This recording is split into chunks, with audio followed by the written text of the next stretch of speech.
पंजाब विधानसभा चुनाव से पहले कांग्रेस में उभरी अंदरूनी खींचतान को सुलझाने के लिए पार्टी हाईकमान ने सक्रियता बढ़ा दी है। इसी क्रम में कांग्रेस के प्रदेश प्रभारी भूपेश बघेल आज भी पंजाब कांग्रेस के वरिष्ठ नेताओं के साथ अहम बैठक करेंगे। बैठक में विधानसभा चुनाव की तैयारियों, संगठन की मजबूती और मौजूदा राजनीतिक हालात पर विस्तार से चर्चा होगी।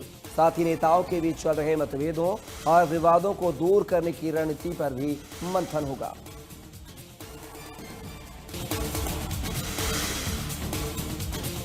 मोगा नगर निगम में सीनियर डिप्टी मेयर और डिप्टी मेयर का चुनाव हुआ, जिसमें मंत्री हरदीप सिंह मुंडिया खासतौर पर शामिल हुए। इस दौरान विधायक डॉक्टर अमनदीप कौर अरोड़ा भी मौजूद रहीं। कैबिनेट मंत्री हरदीप सिंह मुंडिया ने नगर निगम के सीनियर डिप्टी मेयर और डिप्टी मेयर को शुभकामनाएं दी। उन्होंने कहा कि आम आदमी पार्टी के ही मेयर, डिप्टी मेयर और सीनियर डिप्टी मेयर हैं, इसलिए शहर के काम तेजी से होंगे और किसी को भी कोई परेशानी नहीं होने दी जाएगी।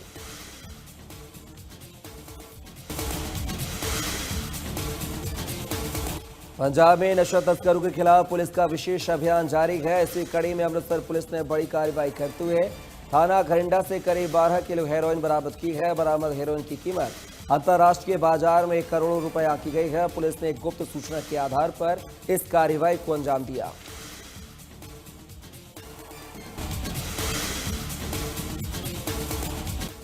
जालंधर के आदमपुर हत्याकांड मामले का पुलिस ने खुलासा कर दिया है। पुलिस ने इस मामले में मुख्य आरोपी को गिरफ्तार किया है। पुलिस ने आरोपी के पास से हत्या में इस्तेमाल पिस्तौल को भी बरामद किया है। आपको बता दें कि बीती 6 जुलाई को गांव दरोली कला थाना आदमपुर निवासी दविंदर सिंह उर्फ बाजा की मनप्रीत सिंह के घर में गोली मारकर हत्या कर दी थी।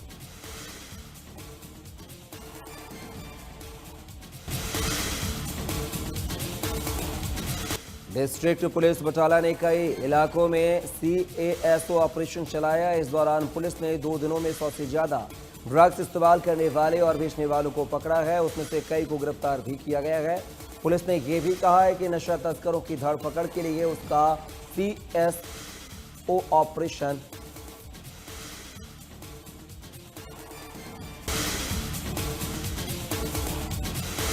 हरियाणा के मुख्यमंत्री नायब सिंह सैनी आज पंचकुला के दौरे पर रहेंगे। सुबह 11 बजे वे राज्य के उत्कृष्ट खिलाड़ियों के लिए आयोजित नगद पुरस्कार वितरण समारोह में मुख्य अतिथि के तौर पर शामिल होंगे और खिलाड़ियों को सम्मानित करेंगे। इस दौरान खिलाड़ियों को सम्मानित करते हुए सीएम सैनी कार्यक्रम स्थल और आसपास के इलाकों में सुरक्षा के कड़े इंतजाम किए गए हैं। पुलिस बल की अतिरिक्त तैनाती की गई है, जबकि यातायात व्यवस्था को सुचारू बनाए रखने के लिए भी विशेष निगरानी रखी जा रही है।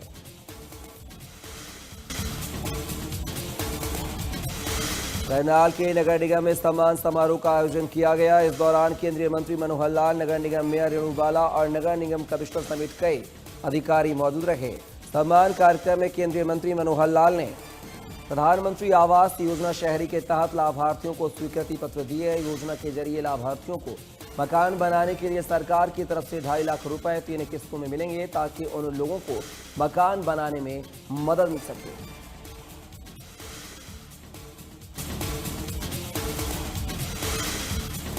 फरीदाबाद जिले के सूरजकुंड थाना क्षेत्र स्थित इरास कॉलोनी के पास जिला टाउन प्लानर विभाग ने कार्रवाई करते हुए 15 से अधिक अवैध रूप से संचालित कॉमर्शियल दुकानों को सील कर दिया है।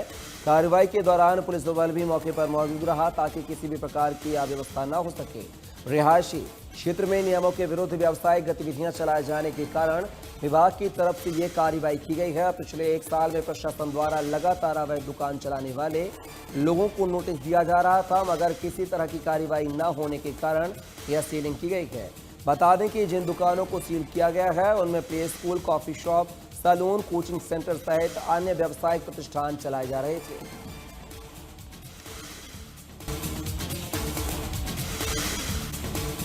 अयोध्या राम मंदिर चढ़ावा चोरी मामले में श्री राम जन्मभूमि तीर्थ क्षेत्र ट्रस्ट की 3 घंटे तक बैठक हुई है।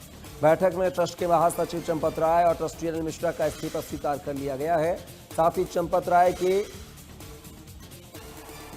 जगह नए trustee retired IAS Krishna Mohan को ट्रस्ट का कार्यवाहक महासचिव बनाया गया है।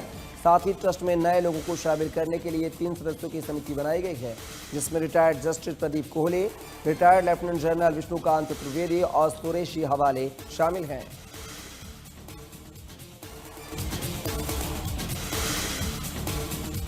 उत्तर प्रदेश में नोएडा के सेक्टर 88 की एक प्राइवेट कंपनी में भीषण आग लग गई है, जिसके बाद मौके पर पहुंची दमकल की गाड़ियों ने कड़ी मशक्कत के बाद आग पर काबू पाया। ये आग इतनी भीषण थी कि देखते ही देखते कंपनी में रखा माल जलकर राख हो गया है, लेकिन गनीमत ये रही है कि आग के वक्त कंपनी में कोई भी मौजूद नहीं था।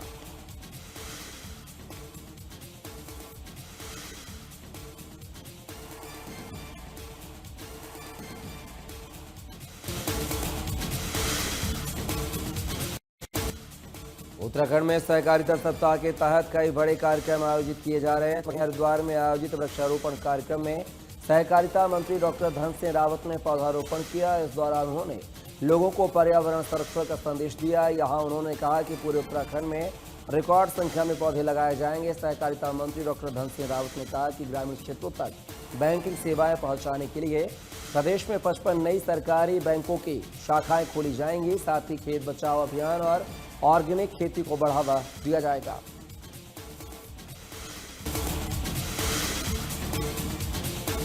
कुंभ 2027 से पहले अखाड़ों के बीच चल रही तनातनी को लेकर हरिद्वार में अखिल भारतीय अखाड़ा परिषद एवं मां मनसा देवी ट्रस्ट के अध्यक्ष महंत डॉक्टर रविंद्र पुरी महाराज ने बड़ा बयान दिया है। उन्होंने कहा है कि मतभेदों का कुंभ मेले पर कोई असर नहीं होगा और कुंभ 2027 पूरी तरह दिव्य और भव्य होगा। उन्होंने कहा कि सभी अखाड़े उनके भाई हैं और इस तरह के मतभेद परिवार का हिस्सा होते हैं।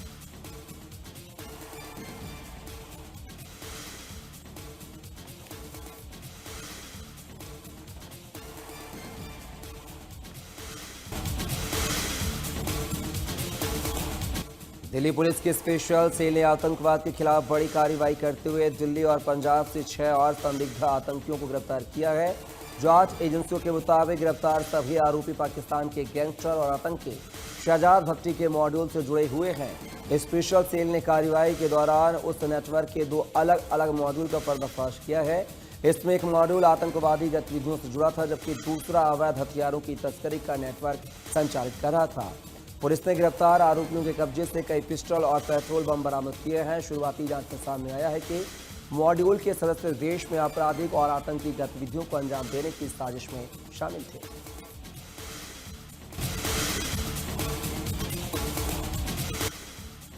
प्रधानमंत्री नरेंद्र मोदी इंडोनेशिया के दौरे पर हैं। एयरपोर्ट पहुंचने पर पीएम मोदी का भव्य स्वागत किया गया। राष्ट्रपति सुबियांतो ने खुद हवाई अड्डे पर पहुंचकर आगवानी की। अपने दौरे के दूसरे दिन यानी आज पीएम मोदी इंडोनेशिया के राष्ट्रपति प्राबोवो सुबियांतो के साथ द्विपक्षीय वार्ता करेंगे, जिसमें रक्षा, व्यापार और ऊर्जा में रणनीतिक साझेदारी को मजबूत करने पर चर्चा होगी। बैठक में करीब 2500 करोड़ रुपए के ब्रह्मोस मिसाइल सौदे पर भी मुहर लगने की संभावना है। दोनों देशों के बीच स्वास्थ्य, कृषि, अंतरिक्ष, शिक्षा और अहम खनिज समेत कई क्षेत्रों में समझौते पर हस्ताक्षर होने की उम्मीद है। इसके अलावा पीएम मोदी भारतीय समुदाय को भी संबोधित करेंगे और योगकर्ता स्थित ट्रम्बाननन मंदिर का दौरा करेंगे।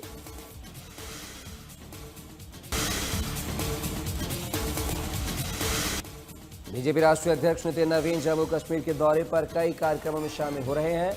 इस बीच जम्मू पहुंचने पर पार्टी कार्यकर्ताओं ने उनका भव्य स्वागत किया है। नितिन नवीन ने कहा कि पहले जम्मू कश्मीर के कई वर्ग विकास और अपने अधिकारों से वंचित थे, लेकिन अब केंद्र सरकार ने सभी को न्याय दिलाने का काम किया है।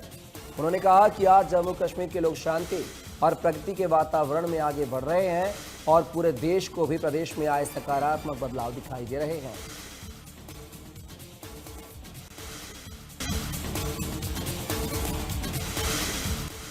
महाराष्ट्र में पिछले कई दिनों से जारी मूसलाधार बारिश ने जनजीवन अस्त व्यस्त कर दिया है। मुंबई, ठाणे, रायगढ़, नासिक, पुणे, पालघर और सतारा समेत कई जिलों में भारी बारिश और तेज हवाओं, भूस्खलन की घटनाओं को देखते हुए प्रशासन अलर्ट मोड पर है। मुख्यमंत्री देवेंद्र फडणवीस ने बताया है कि मुंबई में महज 4 दिनों में करीब 1 महीने के बराबर की बारिश दर्ज की गई है। मौसम विभाग ने कई जिलों के लिए रेड और ऑरेंज अलर्ट जारी किया है, जिसके चलते मुंबई समेत कई जिलों में आज स्कूल, कॉलेज बंद रखने का फैसला लिया गया है। तो वहीं मौसम विभाग ने आज दिल्ली, यूपी समेत 21 राज्यों में भारी बारिश और आंधी की चेतावनी जारी की है। इस दौरान 70 किलोमीटर प्रति घंटे की रफ्तार से हवा चलने की संभावना है।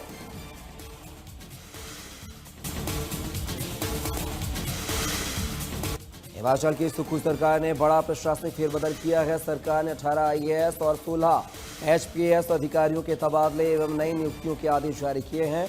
अधिसूचना के मुताबिक कई अधिकारियों को नई जिम्मेदारियां सौंपी गई हैं, जबकि कुछ को अतिरिक्त प्रभार भी दिया गया है।